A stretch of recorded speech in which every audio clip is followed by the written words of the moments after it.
The Great Toilet Paper Shortage of 2020. A moment in history so fucking stupid, it almost feels like satire. But it wasn't. It was real. And for a brief, shining moment, it revealed everything about the fragile, self-devouring nature of capitalism, the way it manufactures scarcity, rewards hoarders, and leaves everyone else scrambling to survive. Because when shit hit the fan, literally, what did people do? Stockpile food, secure medicine, make sure their neighbors were okay? No. They hoarded ass-wiping supplies like feudal landlords rationing out grain. And in doing so, they didn't just expose their own desperation. They exposed the underlying absurdity of the system itself. A system that collapses under its own weight the second people stop acting like mindless cogs in the machine.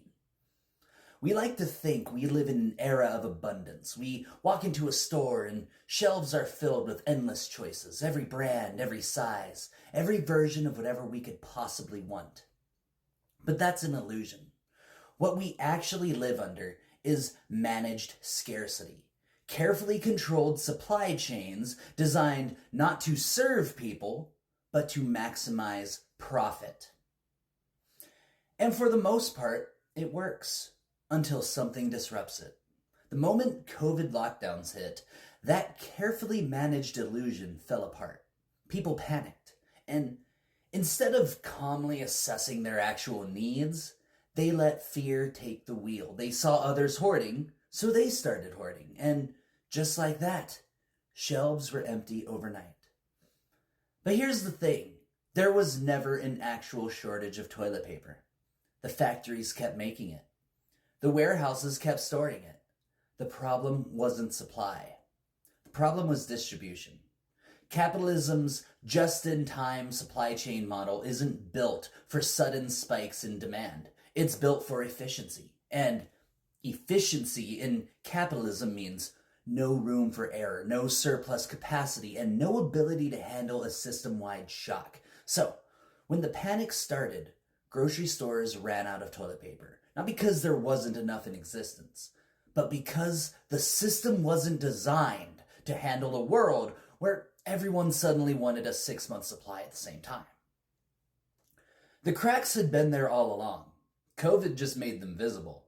Now, in a sane society, one built on Enlightenment principles like reason, solidarity, and the social contract, people would have come together. They would have rationed fairly, made sure supply chains adapted, and kept a level head. But capitalism isn't sane. It's a machine that rewards hoarding and punishes cooperation. And sure enough, within days, people started flipping toilet paper like it was fucking Bitcoin. Scalpers hoarded stockpiles and sold them at insane markups. One guy in Tennessee infamously bought 17,000 bottles of hand sanitizer and tried to gouge desperate buyers. He only backed down when public outrage forced Amazon to ban him. But his logic wasn't unique. He was just playing the game by capitalism's rules. See, capitalism doesn't care about need. It doesn't care about fairness. It only cares about what it can extract. And when a crisis hits, it doesn't adapt to help people. It adapts to exploit them. So, while some families were forced to ration squares of single ply, others were sitting on mounds of charbon like goblin kings of shit tickets.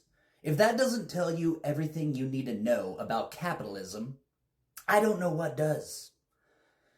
Let's get to the real tragedy of the toilet paper fiasco.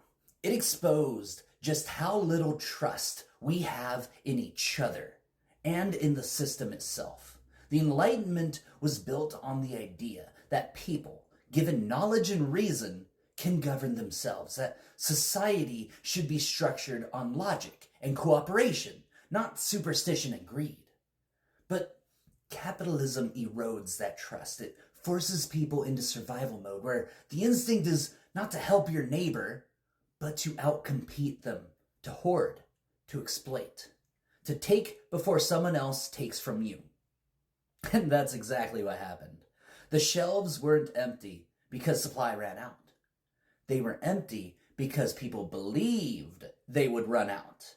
And capitalism had conditioned them to prioritize individual survival over collective well-being.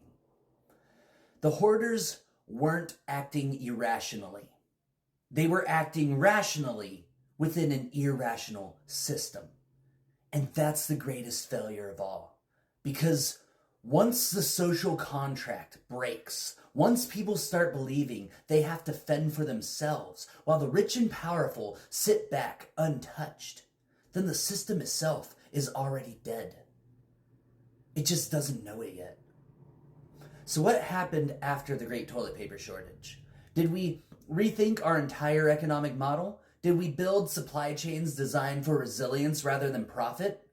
Did we realize that maybe, just maybe, we should prioritize cooperation over competition? Nope. A few months later, people moved on. They laughed about it, made memes, and went right back to pretending everything was normal. But the cracks are still there. And the next time crisis hits, whether it's food, water, medicine, or something even worse, this system will fail again because it was designed to fail. Capitalism isn't broken. It's working exactly as intended. And what it intends is a world where the rich hoard resources while the rest of us fight over scraps. That's not progress. That's not civilization. That's feudalism with extra steps. And unless we wake the fuck up and build something better, we'll be right back here again. Maybe not fighting over toilet paper this time, but fighting all the same. Because in the end, this was never just about toilet paper. It was about who we are when the system collapses. And right now, we're failing the test.